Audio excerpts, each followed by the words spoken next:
அழகே அழகு சீரியலில் டுடே எபிசோடில் நம்ம மலருக்கு வந்து பிறந்த நாள் அப்படின்னு சொல்லிட்டு நம்ம மதி இருந்துட்டு அவங்கள கோயிலுக்கு அனுப்பி விடுறாங்க. உன்னால் எல்லாத்தையும் பார்த்துக்க முடியுமா, நான் வேணா ஏதாச்சும் ஹெல்ப் பண்ணிட்டு போட்டுமா அப்படின்னு சொல்லிட்டு கேட்கவும், அதுக்கடுத்து தான் வந்து பார்த்திங்கன்னா மதி இருந்துட்டு இன்றைக்கி அவங்களுடைய பிறந்த நாள் இன்றைக்காச்சு சமையலை பற்றி யோசிக்காமல் முதல்ல இன்றைக்கெல்லாம் எவ்வளோ சந்தோஷமாக இருக்கலான்னு அதை முதல்ல யோசிங்க அப்படின்ற மாதிரி சொல்லி நீங்கள் முதல்ல இவங்களை கூட்டிகிட்டு போங்க அப்படின்ற மாதிரி சொல்லிடுறாங்க. அதுக்கடுத்து தான் வந்து பார்த்திங்கன்னா இன்னைக்கு ஃபுல்லாகவே உன்னை பைக்கில் உட்கார வச்சு உன்னை ஊரே சுற்றி காட்ட போகிறேன் அப்படின்னு சொல்லிட்டு பாக்கியராஜ் வந்து ரொம்பவே சந்தோஷமாக வந்து சொல்லிட்டு இருக்காரு. அதுக்கடுத்து தான் வந்து பார்த்திங்கன்னா இந்த சைடு மலர் இருந்துட்டு சரி மதி நான் கிளம்புறேன் அப்படின்னு சொல்லிட்டு அங்கேருந்து ரொம்ப சந்தோஷமாகவே கிளம்புறாங்க. அப்போ வந்து பார்த்தீங்கன்னா நம்ம ரேவதி ஃபோன் பண்ணி என்ன நீ பிறந்தநாள் வாழ்த்துக்கள் அப்படின்ற மாதிரியே சொல்லிடுறாங்க. ரொம்ப தேங்க்ஸ்மா அப்படின்ற மாதிரி சொல்லிட்டு இருக்காங்க. இன்றைக்கி என்ன பிளானு அப்படின்னு சொல்லிட்டு கேட்கவும், அதுக்கு அடுத்ததான் இன்னும் என்னென்ன முடிவு பண்ணல, நான் போயிட்டு வந்துட்டு சொல்லட்டுமா, சரி அண்ணி அதுக்குள்ளே பாப்பாவெல்லாம் ஸ்கூலுக்கு ரெடி பண்ணி அனுப்பி விட்டுடுறேன் அப்படின்னு சொல்லிட்டு நம்ம ரேவதியும் ஒரு பக்கம் சொல்லிடுறாங்க. அதுக்கு அடுத்ததான் வந்து பார்த்தீங்கன்னா மதி நான் திரும்பியும் கேட்குறேன்னு கொச்சுக்காத, நான் ஏதாச்சும் ரெடி பண்ணி வச்சுட்டு போட்டோமா அப்படின்ற மாதிரி சொல்லிடுறாங்க. அதை எல்லாத்தையும் நான் பார்த்துக்கிறேன் அப்படின்னு சொல்லிட்டு நீங்கள் இங்கே நின்றுட்டு இருந்தா இதை பற்றி மட்டும்தான் நீங்கள் யோசிப்பீங்க, முதல்ல கிளம்புங்க அப்படின்ற மாதிரி சொல்லி அவங்கள அங்கிருந்து அனுப்பி விட்டுடுறாங்க. அதுக்கு அடுத்ததான் வந்து பார்த்தீங்கன்னா சரின்னு சொல்லிட்டு எல்லாரையும் சாப்பிட்றதுக்காக வர சொல்கிறாங்க. நம்ம மலராக இருந்திருந்தா எல்லாத்தையும் எடுத்து வச்சுட்டு தான் எல்லாரையும் கூப்பிடுவாங்க. ஆனால் நம்ம மதி இருந்துட்டு அவங்க எல்லாத்தையும் உட்கார வச்சுக்கிட்டு ஒவ்வொன்றா எடுத்துகிட்டு வந்து வச்சிட்ருக்காங்க. முதல்ல வேஸ்டான பொருளை ஒரு கிண்ணத்தில் போடணுன்னு சொல்லிட்டு ஒரு சின்னதாக ஒருத்தர் பிளேட் எடுத்துகிட்டு வந்து வச்சிட்ருக்காங்க. அதுக்கு அடுத்ததாக சாப்பாடு தட்டு தண்ணின்னு சொல்லிட்டு இட்லி வெறும் சாம்பார் மட்டும் எடுத்துகிட்டு வந்து வைக்கிறாங்க.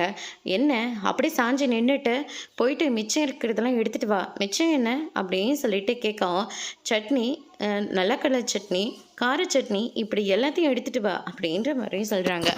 அதெல்லாம் எதுவும் செய்யலை, என்ன முட்டை வச்சுருக்கேன், முட்டை எடுத்துகிட்டு வரட்டுமா, இவ்வளோ காலையில் முட்டையை சாப்பிட்டு நாங்கள் என்ன பண்ண முடியும் விற்கிறதுக்கா அப்படின்ற மாதிரியும் சொல்லிடுறாங்க. முட்டை வந்து உடம்புக்கு ரொம்ப நல்லது, காலையில் சாப்பிட்றது அதை விட ரொம்ப நல்லது, அதனால் அதை வேணால் எடுத்துகிட்டு வரேன், இஷ்டமாக இருந்தால் சாப்பிடுங்க அப்படின்ற மாதிரியே சொல்லிடுறாங்க. அதெல்லாம் ஒன்றும் தேவையில்லை, சட்னி இல்லாமல் நாங்கள் எந்த காலத்துக்கு சாப்பிட்ருக்கோம், அதெல்லாம் எங்களுக்கு பழக்கமே இல்லை, முதல்ல போயிட்டு அந்த சட்னியை ரெடி பண்ணுற வழியை பாரு, ஒரு 10 நிமிஷம் ஆகுமா, அதுக்கே உனக்கு இவ்வளோ ஆர்ப்பாட்டம் தேவையா அப்படின்ற மாதிரியே சொல்லிட்டு இருக்காங்க.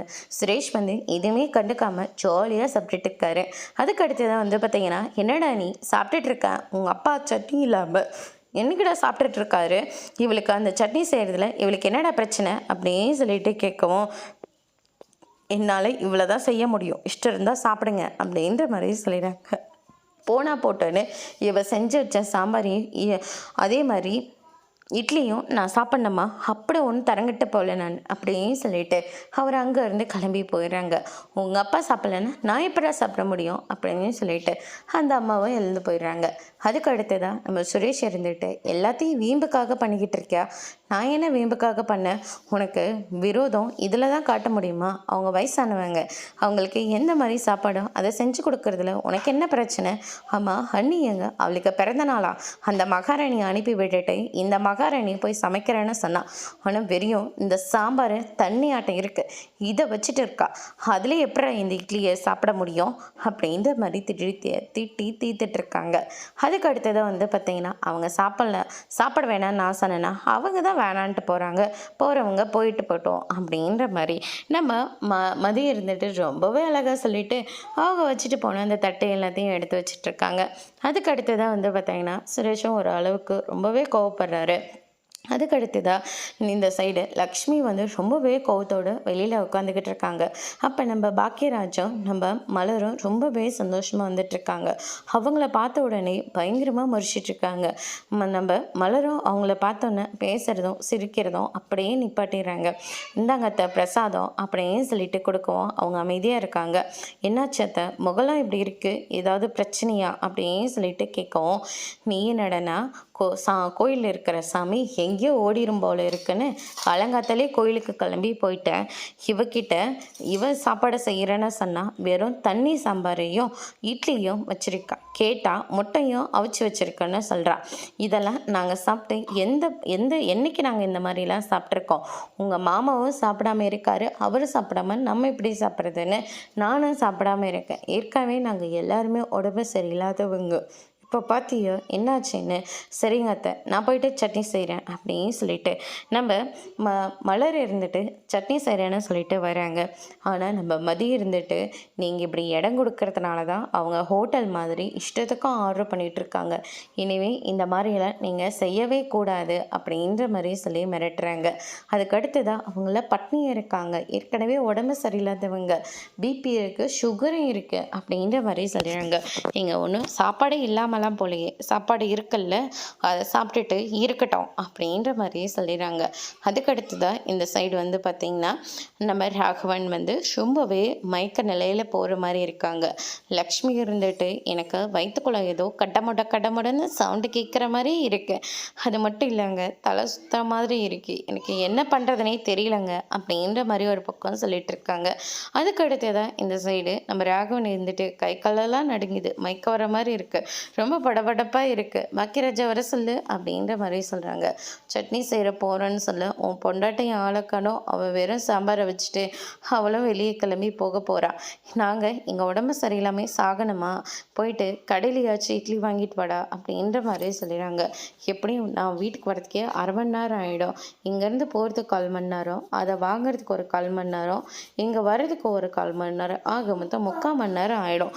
அதனால் இருக்கிறத சாப்பிட்டுக்கலாமே, நான் போயிட்டு மலரை ஏதாவது எடுத்துகிட்டு வர சொல்கிறேன் அப்படின்னு சொல்லிட்டு பாக்கியராஜிட்ட இருந்துட்டு மலர்கிட்ட போயிட்டு ஏதாவது செஞ்சே இல்லையா, அவங்களால உடம்புக்கு முடியல, பாத்தியா மதி, நான் சொன்னேன் இல்லை ஒன்றும் பிரச்சனை இல்லை, நீ இப்போ கூட இப்போ செய்யறதுக்கோ 10 நிமிஷத்துக்கு மேலேயே ஆகிடும், அதனால் அந்த சாம்பாரையும் அந்த இட்லியும் கொண்டு போய் கொடுங்க, தயங்காமல் வாங்கி சாப்பிட்ருவாங்க அப்படின்ற மாதிரி சொல்லிடுறாங்க. நம்ம மதி சொன்ன மாதிரியே மலர் இருந்துட்டு அந்த சாம்பாரையும் அந்த இட்லியும் மட்டும்தான் எடுத்துகிட்டு போகிறாங்க. ஒரு மறுப்பு கூட அவங்க சொல்லவே இல்லை, தட்டில் இருக்கிறத ஃபுல்லாகவே காலி பண்ணிடுறாங்க. அதுக்கடுத்தது வந்து பார்த்திங்கன்னா நம்ம மலருக்கு ரொம்பவே அதிர்ச்சியாக இருக்குது. என்னடா இது, சாம்பார் இல்லாமல் சாப்பிட மாட்டேன்னு சொன்னவங்க இப்போ இந்த வேலை வெளுத்துட்ருக்காங்க அப்படின்ற மாதிரி சொல்லி நினச்சிட்ருக்காங்க. அந்த நேரம் பார்த்து போயிட்டு காஃபி போட்டு எடுத்துகிட்டு வாப்போ அப்படின்ற மாதிரி சொல்லிடுறாங்க. சரிங்க மாமான்னு சொல்லிட்டு நம்ம மலரும் காஃபி போடுறதுக்காக வராங்க. யோசிச்சுட்டே வராங்க எப்படி இதெல்லாம் அப்படின்னு சொல்லிட்டு. அதுக்கு அடுத்ததான் நம்ம மதியம் இருந்துட்டு என்னாச்சு அப்படின்னு சொல்லிட்டு கேட்கவும், தட்டு ரூமில் அவங்க சாப்பிட்றாங்க அப்படின்ற மாதிரி சொல்லிட்டு இருக்காங்க. இவ்வளோ தாங்க விஷயம், பசங்க வந்தால் தன்னால் சாப்பிட்டுப்பாங்க, அதை விட்டுட்டு அவங்க கேட்குறது இஷ்டத்துக்கும் நீங்கள் செஞ்சு கொடுத்து அவங்களுக்கு எடுத்து வைக்காதீங்க, அவங்களுக்கும் கஷ்டம் நஷ்டம் எல்லாமே தெரியணும். நீங்கள் என்ன இந்த வீட்டுக்கு அடிமையா வாழ வந்திருக்கீங்க, அந்த வேலையை மட்டும் பாருங்கள், அவங்களுக்கு செய்கிறது அவங்களுக்கு தொண்டு செஞ்சுட்டே இருக்கணுன்றது எந்த அவசியமும் இல்லை அப்படின்ற மாதிரி நம்ம மதி வந்து சொல்லிடுறாங்க. அதோட இன்னைக்கான எபிசோட் முடிச்சிருக்காங்க. இனி அழகே அழகு சீரியல்ல அடுத்தடுத்து என்னெல்லாம் நடக்க போகுதுன்றதை வெயிட் பண்ணி பார்க்கலாம். தேங்க்யூ.